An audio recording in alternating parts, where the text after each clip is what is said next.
사랑합니다 여러분, 정유한 전사입니다. 이번 주부터 우리 6주 동안 예수님의 비유에 대해서 배우게 될 겁니다. 예수님께서 30살쯤 되었을 때에 하나님께서 정하신 그 때가 되었을 때에 천국 복음을 전하기 시작하셨습니다. 이미 우리가 많이 이야기했지만 예수님께서는 천국의 때가 가까이 왔으니 회개하라고 말씀하시며 하나님 나라의 복음을 전하셨습니다. 예수님께서 말씀을 전하시며 많이 사용한 방법이 있는데 바로 비유입니다. 특히 하나님 나라 천국에 대해 말씀하실 때에 비유를 사용하셨습니다. 비유가 무엇이냐면 어떤 사실을 설명할 때에 사람들의 이해를 돕기 위해서 예를 들거나 사건 또는 사물에 빗대어 설명하는 것입니다. 예를 들어서 누구누구는 달리기 할 때 무척이나 빠른데 마치 먹이를 쫓아가는 치타처럼 빨라 라고 이렇게 표현하는 것이죠. 예수님께서 이렇게 비유들을 통해 천국에 대해 알려주시는데 앞으로 우리가 6주 동안 예수님의 비유들을 통해서 예수님의 전하신 복음에 대해서 배울 겁니다. 자, 오늘의 비유는 씨 뿌리는 자의 비유입니다.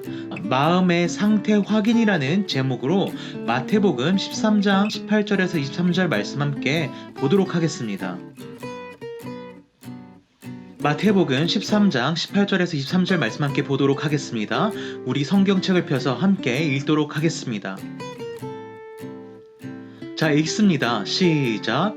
그런즉 씨 뿌리는 비유를 들으라. 아무나 천국 말씀을 듣고 깨닫지 못할 때는 악한 자가 와서 그 마음에 뿌려진 것을 빼앗나니 이는 곧 길가에 뿌려진 자요 돌밭에 뿌려졌다는 것은 말씀을 듣고 즉시 기쁨으로 받되 그 속에 뿌리가 없어 잠시 견디다가 말씀으로 말미암아 환난이나 박해가 일어날 때에는 곧 넘어지는 자요.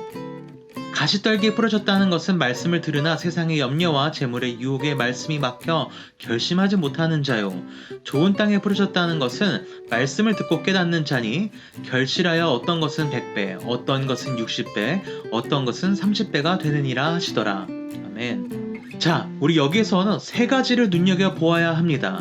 씨 뿌리는 자와 씨앗, 그리고 땅입니다. 자, 먼저 씨 뿌리는 자는 누구를 말하는 것일까요? 마태복음 13장 38절에 보면은 예수님께서 씨 뿌리는 자가 누구인지 말씀해 주십니다. 좋은 씨를 뿌리는 이는 인자요. 여기서 인자는 바로 예수님을 말합니다. 예수님께서는 천국 복음을 전하시기 위해 오셨습니다. 예수님께서 이 땅에 오신 이유죠. 복음을 완성시키시고 그 복음을 우리에게 알려주시기 위해 오셨습니다. 자, 우리가 생각해 볼 것이 한 가지 있습니다. 예수님만 복음을 전하고 끝났나요? 아닙니다. 예수님의 제자들도 전했고 바울도 전했습니다. 그리고 우리도 전할 수 있죠. 여기서 씨 뿌리는 자는 예수님을 말하지만 이제는 우리 또한 씨를 뿌리는 그 임무를 받았습니다. 자, 그럼 둘째로 씨는 무엇일까요? 이미 우리가 19절에서 본 것과 같이 천국 말씀이 바로 씨앗입니다. 예수님의 복음이며 예수님의 말씀입니다. 하나님의 나라에 대한 말씀이 바로 씨앗입니다.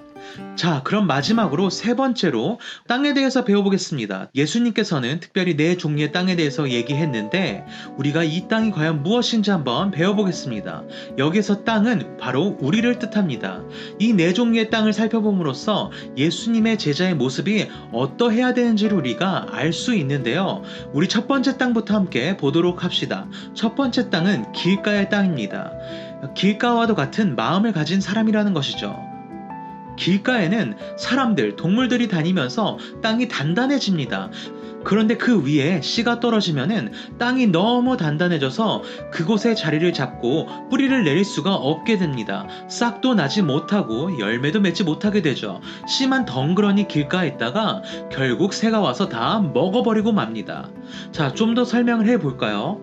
천국 말씀, 즉 복음이 전해졌는데 그리고 그 말씀을 귀로 들었는데 이해하지 못하는 상황을 얘기하는 겁니다. 자, 귀로 듣고 마음까지 그 말씀의 씨앗이 들어왔지만 뿌리를 내리지 못합니다.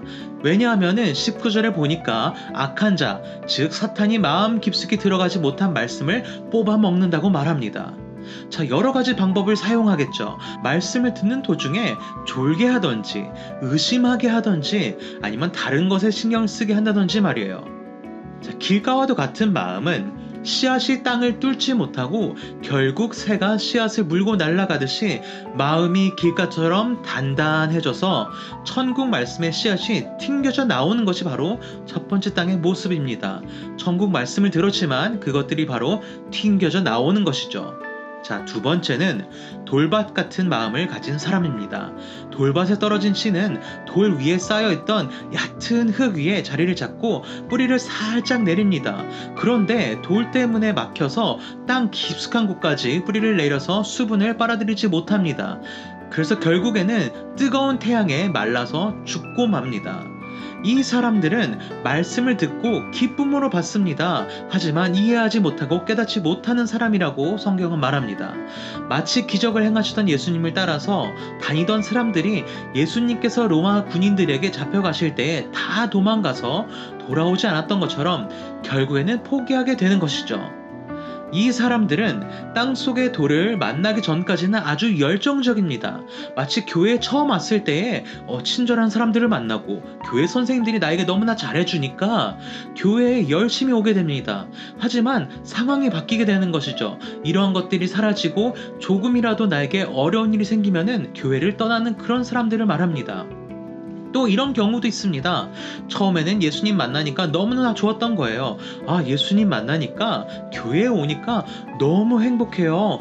이제 내가 정말 누군지 알 것 같아요. 예수님은 나를 사랑하십니다. 그리고 나도 예수님을 사랑해요. 하지만 여러분, 예수님을 따라가는 이 길은 절대 쉬운 길이 아니죠. 십자가를 지고 따라가는 길입니다. 말씀을 보니까 환난이나 박해가 일어난다고 말합니다. 성경은 절대로 기독교인의 이 땅에서의 삶이 편하고 쉬울 것이라고 말하지 않습니다. 환난과 박해가 있을 것이라고 말하죠. 기독교인들에게도 힘든 일이 생깁니다. 사람들에게 괴롭힘을 당하기도 할 것이며 세상 사람들이 손가락질을 하는 것도 환난이며 박해의 모습이지요. 하지만 여러분, 그뿐만이 아닙니다. 전도사님은 이렇게 생각해 봤는데요. 코로나로 인해서 우리가 온라인으로만 예배 드리다 보니까 점점 게을러지는 거예요. TV 화면을 보고 예배를 드리는 게 더 편해지고, 처음에는 교회에서 모이고 싶었지만 점점 그런 마음이 사라지고 집에서 예배 드리는 게 마냥 편해지는 거예요. 이제는 화면으로 예배를 드리다가 부엌으로 가서 물도 가져오고 과자도 먹기 시작하고, 그러다가 결국에는 옆으로 누워서 화면만 보게 되는 겁니다. 그리고 또 핸드폰을 열어서 핸드폰을 슬슬 이렇게 보게 되는 것이죠. 여러분, 이런 것도 환난입니다. 모든 상황이 좋았을 때는 열정적으로 예수님을 따르고 교회 생활을 하지만 상황이 따라주지 않으면은 그것을 떠나는 것, 바로 돌밭에 뿌려진 씨앗입니다. 이런 사람들은 결국 예수님께 의지하는 것이 아니라 내 힘으로 사는 사람들이죠. 그렇다면은 세 번째로 가시떨기와 같은 마음을 가진 사람들이 있습니다. 가시떨기, 즉 잡초가 많이 있는 곳에 떨어진 씨앗은 처음에는 뿌리를 내리고 자라기 시작합니다. 하지만 주위에 있는 잡초가 뿌리를 내린 씨의 주변에 모든 영양분과 물을 다 가져가 버려서 크게 자라지 못하고 결국에는 시들시들 하다가 죽어버리고 맙니다. 열매도 맺지 못하고 말이죠. 결국 가시떨기로 인해 싹이 트고 자라난 씨앗은 숨이 막히고 음식도 다 뺏기게 되는 겁니다. 이 가시떨기는 무엇을 말할까요? 성경 말씀은 세상의 염려와 재물의 유혹이라고 말합니다. 세상의 염려, 재물의 유혹, 세상은 우리를 걱정하고 염려하게 만듭니다. 불안하게 만듭니다. 돈이 더 많이 있어야 될 것 같고 걱정해야 될 것 같고 그런 마음이 들게 하는 것이죠. 교회 다니고 예수님 믿으면 잘 될 것 같아? 돈이 있어야지. 돈이 있으면 무엇이든 할 수 있잖아. 돈이 많으면 예수님도 더 잘 섬길 수 있잖아. 이렇게 우리에게 말합니다. 우리가 얼마 전에 보았던 부자 청년이 그랬죠. 예수님에 대해 듣고 구원을 받기 위해서 열심을 다해서 예수님을 찾아옵니다. 그리고 질문합니다. 하지만 결국에는 재물의 유혹을 이겨내지 못했죠. 하지만 여러분, 성경이 뭐라고 말하는지 기억합시다. 마태복음 6장 24절에 보니까 이렇게 말씀합니다. 한 사람이 두 주인을 섬기지 못할 것이니 혹 이를 미워하고 저를 사랑하거나 혹 이를 중히 여기고 저를 경히 여김이라. 너희가 하나님과 재물을 겸하여 섬기지 못하느니라.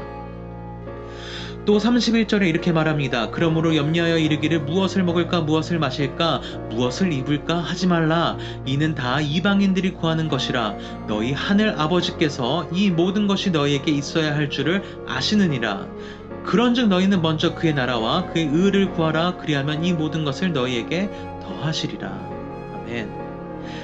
마지막 땅을 보도록 합시다. 마지막 땅은 좋은 땅입니다. 좋은 땅에 떨어진 씨앗은 깊이 뿌리를 내리고 영양분을 빨아들여서 잘 자라서 열매를 맺게 됩니다. 어떤 씨앗은 30배, 어떤 씨앗은 60배, 그리고 어떤 씨앗은 100배의 열매를 맺습니다. 하나님께서 각자 주신 능력대로, 달란트대로 열매를 맺게 되는 것이죠. 좋은 땅의 마음을 가진 사람은 천국 말씀을 듣고 그 말씀을 붙잡고 또 순종합니다. 사랑하는 여러분, 여러분은 어떤 땅인가요? 지금 여러분 자신의 모습을 한번 생각해 봅시다. 말씀이 떨어져도 튕겨내는 길가와 같은 단단한 땅인지, 처음에 상황이 좋을 때에는 신앙생활을 잘 하다가 상황이 변하면은 그렇게 못하는 돌밭과도 같은 땅인지, 말씀보다 다른 것이 더 좋아서 말씀의 씨앗이 시들어가게 하는 가시떨기와 같은 땅인지, 아니면은 계속해서 말씀에 순종하려는 좋은 땅인지, 여러분 한번 생각해 봅시다. 사랑하는 유년부 여러분, 또 이것을 기억합시다. 농부가 씨앗이 잘 자라도록 땅을 업고 갈고 비료를 주는 것처럼 여러분 자신이 좋은 땅이 되도록 예수님을 붙잡고 예수님의 말씀을 붙잡고 그것에 순종하며 살아가길 원합니다. 그리고 아까 말했듯이 여러분 또한 이 복음의 씨앗을 뿌리는 사람들이 되기 원합니다. 아니요. 내 친구들은 길가 같고 돌밭 같고 가시떨기 같아요. 그래서 안 할 거라고요? 아니요. 결국 이 씨앗이 땅에 심겨 자라게 하시는 분은 하나님입니다. 우리도 예수님이 하신 것처럼 씨앗을 뿌리면 됩니다. 그리고 길가 돌밭 가시떨기와 같은 사람들도 예수님께서 원하신다면 그 땅을 갈구시고 좋은 땅이 되게 하십니다. 그래서 우리가 기억해야 되는 오늘의 말씀, 첫 번째로 우리 마음의 땅의 상태가 어떤지 여러분 살펴보시기 바랍니다. 그 두 번째로 예수님이 하셨듯이 천국 복음의 씨앗을 다른 사람들에게 뿌리는 그런 사람들이 되길 원합니다. 우리 다 같이 기도합시다. 사랑해 주님 감사합니다. 오늘 우리에게 이 말씀을 들을 귀를 허락해 주시니 감사합니다. 오늘 말씀해 주신 이 비유를 통해서 우리의 마음이 어떤지 확인하게 하시고 좋은 땅이 되도록 계속해서 예수님의 말씀을 붙잡고 나아가는 우리들이 되도록 도와주세요. 또한 예수님의 천국 말씀을 우리의 친구들에게 전하는 그런 사람이 될 수 있도록 용기와 지혜를 주세요. 오늘 말씀 주셔서 감사합니다. 우리가 계속해서 예수님을 붙잡고 기도하며 나아가는 우리들이 될 수 있도록 해주세요. 감사하며 예수님의 이름으로 기도합니다. 아멘.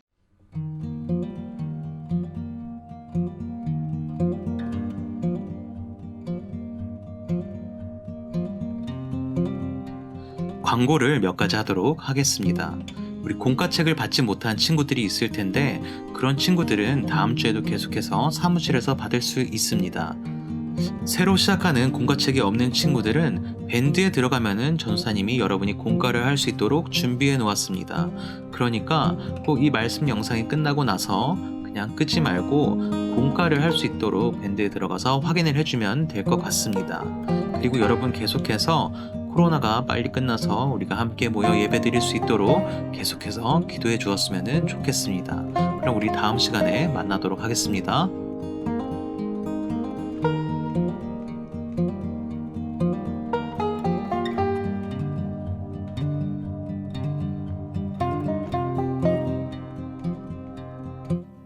자, 오늘은 새로운 공과책 1과 씨 뿌리는 농부 비유를 함께 보도록 하겠습니다. 마태복음 13장 1절에서 9절 그리고 18절에서 23절까지의 말씀인데요. 이제 설교 말씀을 들었으면 기억이 날 거예요. 자, 오늘의 주제는 복음을 듣는 사람 모두가 복음을 믿는 것은 아니다. 예수님도 농부처럼 하나님 나라에 대한 말씀을 전하셨는데 누구든지 복음을 믿고 받아들이는 사람은 예수님을 점점 더 닮아간다라고 이렇게 얘기를 합니다. 예수님께서는 왜 비유로 말씀하셨을까요? 예수님은 하나님과 하나님 나라에 대해 가르치기 위해서 비유로 말씀하셨습니다. 그 다음 페이지로 한번 넘어가 보도록 하겠습니다. 여기 한번 읽어보겠습니다. 예수님은 씨 뿌리는 농부 비유를 통해 하나님 나라에 대한 말씀을 전하셨어요. 길가, 돌밭, 가시덤불, 좋은 땅에 떨어진 씨 중에 좋은 땅에 떨어진 씨만 열매를 맺었어요. 4가지 땅은 복음을 듣는 사람들이 보이는 반응을 나타내요. 복음을 듣는 사람 모두가 복음을 믿는 것은 아니에요. 자, 다음 페이지 넘어가면은 씨가 자라면은 어떻게 되는지 그 순서대로 번호를 쓰고 순서대로 빈칸에 적어 마가복음 6장 34절을 완성해 보세요 라고 되어 있습니다. 자, 여러분 여기다 순서를 한번 적어서 여기 아래에다가 내용을 한번 완성해 보도록 합시다.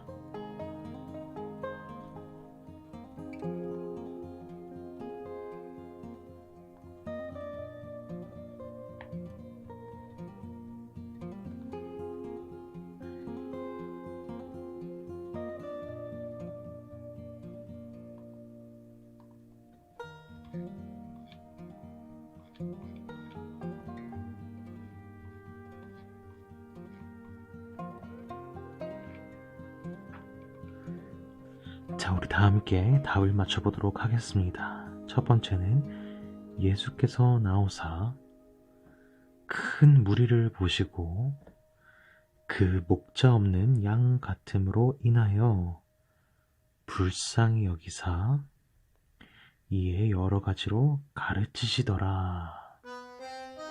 아멘.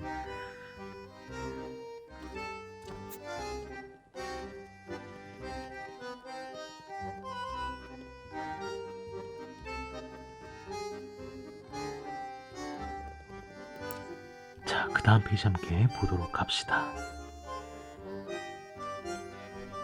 씨가 뿌려진 곳. 씨가 뿌려진 땅은 각각 어떤 사람들을 가리키나요?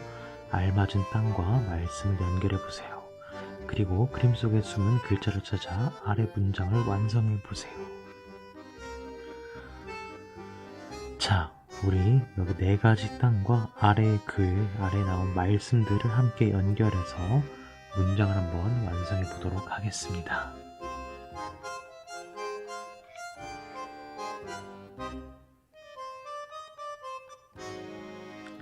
자, 한번 답을 맞춰보도록 할까요? 새들이 먹어보려는 말씀을 들어도 깨닫지 못해요. 악한 자가 와서 그들의 마음에 뿌려진 것을 가져가 버리기 때문입니다. 라고 되어 있고요. 가지가 씨앗을 자라지 못하게 합니다.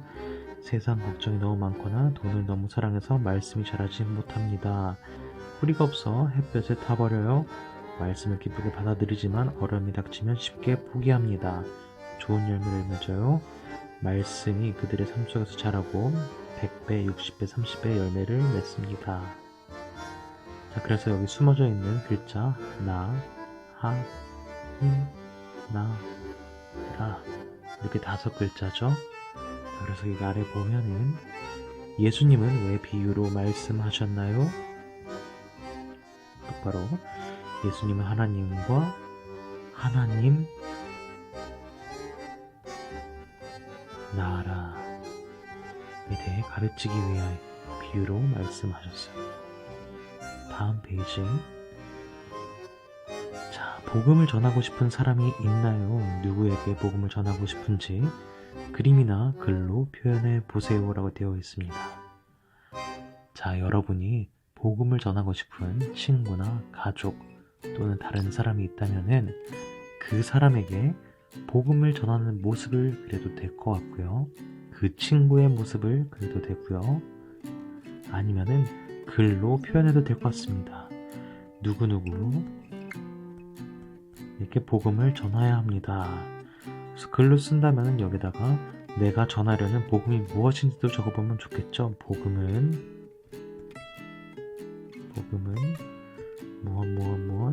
무엇입니다. 뭐 이런 식으로 한번 글을 적어보면 좋을 것 같습니다. 여기 가족과 이야기예요에서 우리는 누가 복음을 믿을지 알 수 있나요? 복음을 전해도 친구나 가족이 믿지 않을 때 우리가 할 수 있는 일은 무엇인가요? 라고 되어 있는데 한번 여기에 대해서 얘기해 보았으면 좋겠습니다. 자, 그리고 그 다음 페이지에 색칠하는 부분이 있는데 여러분이 색칠을 해도 되고 그렇게 하지 않아도 괜찮습니다. 근데 여기 아래 보면은 정원을 갖고 와보세요 라고 되어 있는데 여러분 집에서 작은 화분 같은 걸로 씨앗을 심어서 키울 수 있다면 한번 해보았으면 좋겠습니다. 그래서 여러 종류의 땅에 씨를 심고 어떤 땅에서 식물이 가장 잘 자라는지, 그러니까 화분마다 다른 종류의 흙을 넣어서 어디에서 제일 잘 자라는지 한번 관찰해 보는 것도 재미있겠죠. 자, 그러면은 저학년 공과는 여기까지 하도록 하겠습니다.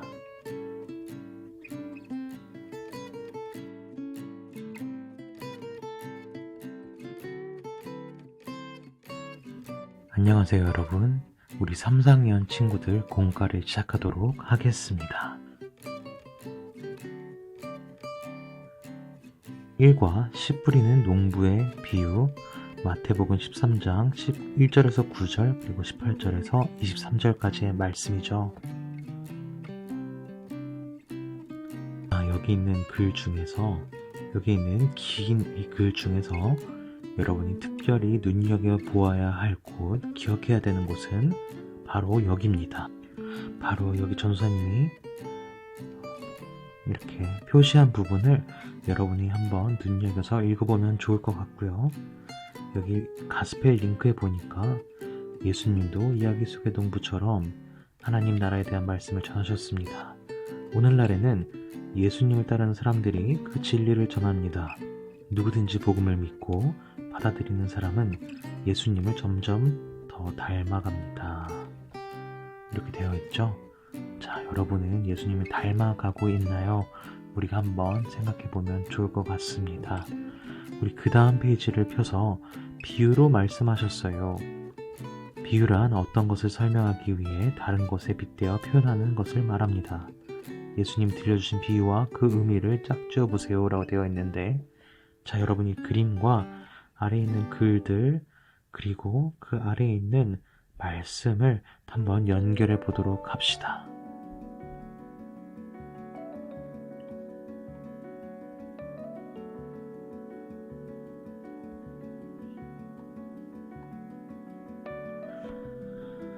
자, 우리 다 같이 한번 답을 맞춰보도록 하겠습니다. 우리 첫 번째 그림, 이거는 새들이 와서 먹어버린다 라는 그림이고요. 두 번째 그림은 싹이 나오지만 해가 뜨자 뿌리가 없어 말랍니다. 그리고 세 번째 그림, 가시가 자라 씨앗이 자라지 못하게 방해합니다. 네 번째, 잘 자라서 많은 열매를 맺습니다. 자, 그럼 이것들이 어떤 성경 말씀에서 나온 것인지 한번 연결해 보도록 할까요? 자, 첫 번째, 싹이 나오지만 해가 뜨자 뿌리가 없어 말라요. 이건 돌밭이죠. 말씀을 듣고 기쁨으로 받지만 말씀으로 환난이나 박해가 일어나면 곧 넘어진다. 자, 두 번째, 새들이 와서 먹어버려요. 이건 길가와도 같은 마음입니다. 말씀을 듣고도 깨닫지 못하면 악한 자가 와서 모두 빼앗아 간다. 그리고 세 번째는 가지가 자라 씨앗이 자라지 못하게 방해한다. 가시덤불, 가시떨기입니다. 말씀을 들으나 세상 염려와 재물의 유혹으로 말씀이 열매를 맺지 못해요. 그리고 마지막으로 좋은 땅이죠. 잘 자라 많은 열매를 맺어요. 말씀을 듣고 깨달아 100배, 60배, 30배의 열매를 맺습니다. 여러분이 생각하기에 예수님께서 왜 비유로 가르치셨다고 생각하나요? 자, 우리가 이 다음 페이지를 하면서 비유가 무엇인지, 그리고 또 예수님이 왜 비유로 말씀하셨는지 한번 생각해 보도록 합시다. 자, 비유로 표현해 비유를 연습해 본 후 예수님을 향한 나의 사랑을 비유로 표현해 보세요. 그리고 성경의 초점 지문의 답을 적어 보세요 라고 되어 있죠. 자, 구름의 모양을 비유로 표현해 보세요. 땡땡땡땡 같은 구름. 아주 화가 난 상태를 비유로 표현해 보세요. 배짱이같이 하지 말고 개미처럼 하자라는 비유는 어떤 뜻인가요? 그리고 예수님을 향한 나의 사랑은 땡땡땡땡 같아요 라고 되어 있는데 한번 여러분이 여기 빈칸을 채워보도록 합시다. 자, 한번 여러분 뭐라고 대답했는지 보도록 할까요? 이 구름을 보니까 어떻게 생겼냐? 오징어 다리같이 생기기도 했고 솜사탕 같기도 하네요. 자, 솜사탕.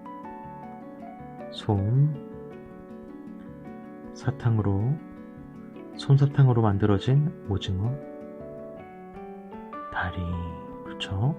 솜사탕으로 만들어졌는데 다리가 오징어처럼 되어 있어요. 구워 먹으면 맛이 없겠죠? 솜사탕을 구워야 되니까. 아주 화가 난 상태를 비유로 표현해 보세요. 자, 이런 말 많이 들어봤을 거예요. 너무 화가 나서 머리가 폭발할 것 같다. 머리 폭발. 머리가 폭발할 것 같다. 그렇죠? 자, 배짱이 같이 하지 말고 개미처럼 하는 거는 어떤 걸 말하는 걸까요? 게으름 피우지 말고 열심히 하자. 오케이. 그 얘기를 하는 거죠. 자, 예수님을 향한 나의 사랑은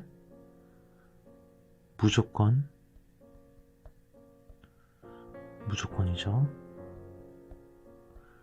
예수님을 향한 나의 사랑은 무조건 멈추지 않는. 이렇게 여기서 끝나면 말이 안 되니까 멈추지 않는 폭포 같다. 멋있죠? 자, 그럼 여기 아래에 예수님은 왜 비유로 말씀하셨나요? 자, 여러분이 한번 이 대답 적은 것을 밴드에다가 보여주도록 합시다. 자, 그러면은 그 다음 페이지 넘어가도록 할게요. 예수님에 관한 기쁜 소식을 들을 때 나는 어떻게 반응하나요? 기쁘게 믿나요? 어려운 일이 생기면 의심하나요? 복음에 대한 나의 반응을 적어보세요. 복음에 관해 질문이 있다면 질문을 적은 후 선생님이나 목사님, 부모님께 여쭤보세요. 자, 여러분 여기에다가 한번 적어보도록 합시다. 그래서 혹시나 복음에 관한 질문이 있다면은 전사님한테 물어봐도 되겠죠. 물어보는 친구들의 질문을 전사님이 답해 주도록 하겠습니다.